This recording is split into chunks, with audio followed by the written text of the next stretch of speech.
Депутаттар, блогерлер, журналисттер, ырчылар, ишкерлер, мамлекеттик кызматкерлер, анан калса жумушу жоктор алдыда өтчү парламенттик шайлоого кимдер аттанды?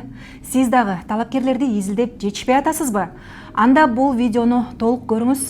Алар тууралуу коомчулуктун бүйүрүн кызыткан маалыматты айтып беребиз. Сиз Чекит медианы көрүп атасыз.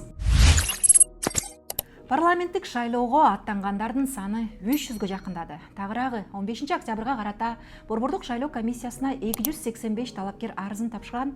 Соңку күндөрү күн сайын 20дан ашык адам депутат болгусу келгенин билдирип атканына коомчулук күбө. Эң кызыгы, талапкерлердин арасында дээрлик ар бир үчүнчүсү мурда кийин жогорку кеңештин жана жергиликтүү кеңештин депутаттары болгон. Сентябрдын соңунда өзүн өзү таратып, тарых жараткан жогорку кеңештин 7-чакырылышынын депутаттарынын арасынан кийинки парламентке барам дегендердин саны 60ка жеткен. Алардын арасынан былтыр Ак үйдүн 2-кабатынан секирип, элдин эсинде калган Эмиль Жамгырчиев үй бүлөлүк шартына байланыштуу шайлоого катышууга берген арызынан баш тарткан. Калган 59 талапкердин ысымын ушул видеонун алдына шилтемеге калтырып коебуз. Көрүп таанышсаңыз болот. Мындан тышкары шайлоого аттанган талапкерлердин арасында жогорку кеңештин 6-чакырылышынын депутаттары дагы бар. Алар Махабат Мавлянова, Сайдулла Нышанов, Рада Туманбаева, Умбеталы Кыдыралиев, Аптандил Кулбараков, Кубанычбек Нурматов жана Зиядин Жамалдинов. Талапкерлердин арасынан дагы 24 жергиликтүү кеңештердин депутаттары. Алардын ичинен 9 талапкер Бишкек шаардык кеңештен парламенттик шайлоого аттанган.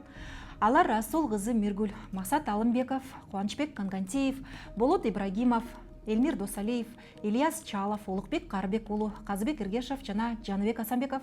Эми эч жерде иштебегендер тууралуу айтып берейин. Убактылуу иштебейм деп шайлоого аттангандардын саны 43кө жеткен.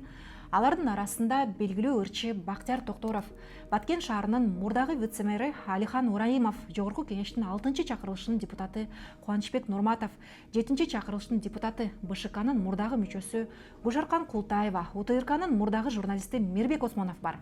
Мындан тышкары убактылуу иштебейм дегендердин арасында президенттин администрациясына эксперт болгон Маданият, маалымат, спорт жана жаштар саясаты министрлигине караштуу маалыматтык чөйрөнү изилдөө борборунун мурдагы директору Иманбек кызы Бактыгүл, КВ укук жоопкерчилиги чектелген коомунун директору жана негиздөөчүсү белгилүү юрист Канат Хасанов 2022 жылы Кемпирабад иши боюнча камалып, кийин ден соолугуна байланыштуу ооруканага жаткырылган Чыңгыз Капаров дагы бар.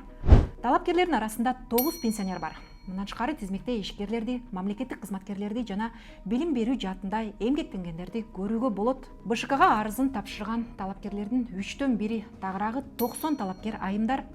Ал эми жаш курагына келе турган болсок, талапкерлердин тизмегинде эң улуусу Кыргыз сериал мамлекеттик мекемесинин директору 70 жаштагы Женишгүл Өзбекова жана ошол эле курактагы Талгарбек Муналиев.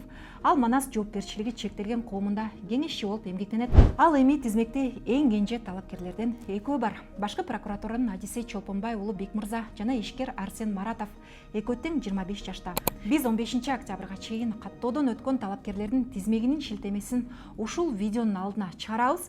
Шайлоо өнөктүгү тууралуу такталган маалыматты, талапкерлер тууралуу кызыктуу фактыларды дагы айтып беребиз. Чекит медиага катталып чындыкты билиңиз. Сиздер менен мен Асель Соронбаева болдум. Көрүшкөнчө.